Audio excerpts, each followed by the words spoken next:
Hey guys, welcome to another video. In this video, I'm going to show you how to replace your tie rod end in your second gen Tacoma. Let's go ahead, let's jump into it. We got to remove our tire, but before we go jacking up the truck, we need to loosen up our lug nuts. Now that we have our lug nuts loose, we can go ahead and jack up the truck. With the tire up in the air, we can go ahead and remove our lug nuts. And then take off our tire. Here's the tie rod end. You can see mine has a ton of play right here. So we're getting it replaced. We're gonna start with the jam nut. I went ahead and sprayed some WD-40 to get it a little bit easier to remove. And then I have a 22mm wrench here. And after some persuasion, we were able to get this to free up.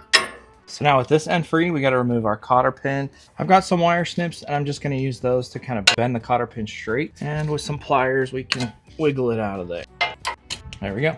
And then the castle nut is a 19mm.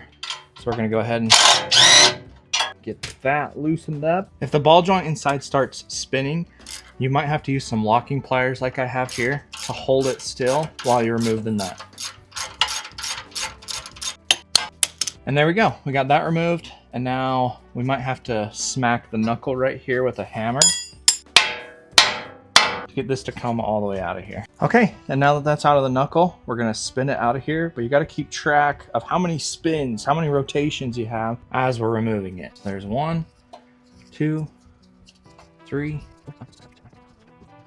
And now with the old tie rod end out of there, we're gonna grab our new one. Mine came with a Zerk fitting, so if yours comes with one too, go ahead and put that in, but a lot of different models don't, so I wouldn't worry about it too much. And then we're gonna thread it back on using the amount of turns that we did taking it off. Now I would recommend getting an alignment right after this as well. So let's go ahead, we're gonna start our rotations until I've done as many rotations as I did taking the old part off.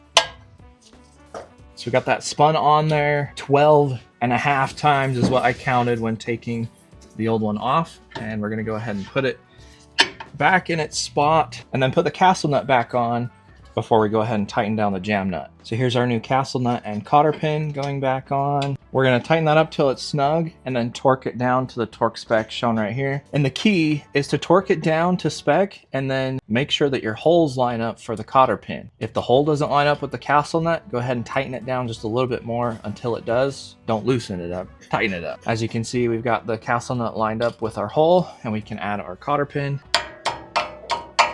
Now that our new tie rod end is installed, we can go ahead and tighten down our jam nut. And there we go. We are all set to go. You can see there's like zero play in this tie rod end. Compared to the old one, you can just go crazy with it. So it's a good thing to get this installed.